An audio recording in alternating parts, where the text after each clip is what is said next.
السلام عليكم.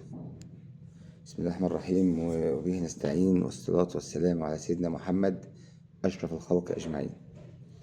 آه، الموضوع اللي عاوز أكلم حضراتكم فيه يعني، واللي بيبقى عامل شوية لغط كده وشوية لخبطة بين أولياء الأمور وبين اللعيبة، بالذات اللعيبة الجديدة يعني. هو بجيب ابني أو بنتي التمرين إمتى يبقوا شكلهم كويس، شكل اللعبة القديمة كده، وبتلعب كويس وبتضرب وتتحرك على الأرض كويس.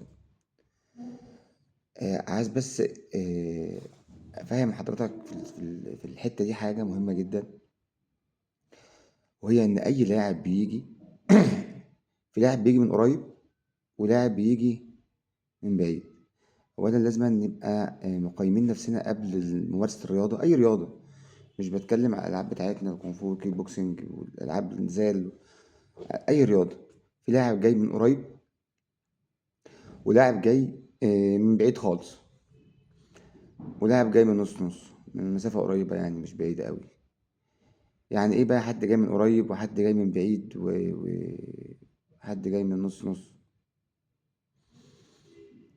يعني حد جه التمرين وهو آه كان اعداده يعني او امكانياته كويسة، امكانياته البدنية كويسة، بتساعده في الرياضة اللي هو بيختارها وبيلعبها. في حد جاي امكانياته البدنية متوسطة، ده اللاعب اللي جاي من نص نص يعني. في لاعب جاي امكانياته البدنية ضعيفة خالص، فجاي ده جاي لاعب جاي من بعيد قوي. فما ينفعش نقارن بين ده وبين ده وبين ده، ونقارن كل لاعب بايه، باللاعب التاني او اي حاجة او الكلام ده. فانت ما عندكش مدة زمنية ثابتة تقدر تقول فيها على اللاعب الجديد هو هيبقى كويس بعد قد ايه. هو اللي بيحدد، ومستواه اللي هو جاي عليه، وبيحدد هو جاي منين.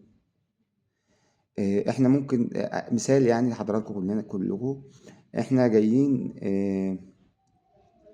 رايحين مشوار ده مثلا يعني رايحين أسوان. خلاص.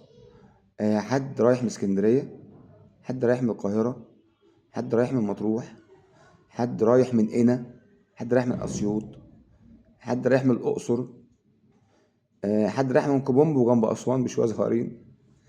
آه، هل كلنا طلعنا في توقيت واحد، اتحركنا في توقيت واحد، لكن ينفع كلنا نوصل في نفس التوقيت؟ لا. في حد هيوصل الأول، وحد هيوصل بعد كده، وحد هيوصل بشوية. بنفس الموضوع في الرياضة. وحضرتك بتودي ابنك أو بنتك بيلعبوا رياضة، هم جايين منين، هم إمكانياتهم البدنية فين، المطلوب من المدرب إيه. المطلوب من المدرب إن هو يحدد إمكانيات اللاعب اللي هو بدأ بيها الرياضة بتاعته. المطلوب منه إن هو يطور من الإمكانيات اللي جاي بيها دي. مطلوب منه يعمل خطة للاعب يوصل فيها لمستوى المنافسة في شكل كويس. لكن انا مش مطلوب مني ان كل اللعيبه في وقت واحد يوصلوا مع بعض، او من اي مدرب يعني مش مطلوب منه ان هو يوصل كل اللعيبه في توقيت واحد مع بعض.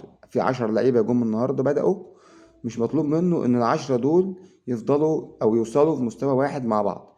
في 2 هيبدأوا يتحسنوا قوي بسرعة، بعديهم 3 4 كمان هيبدأوا بعد شوية يبدأوا يتحسنوا، بعديهم اللي باقي من ال10 هيبدأ يحصلهم على فترات زمنية متباعدة بينها وبين بعضها وقت.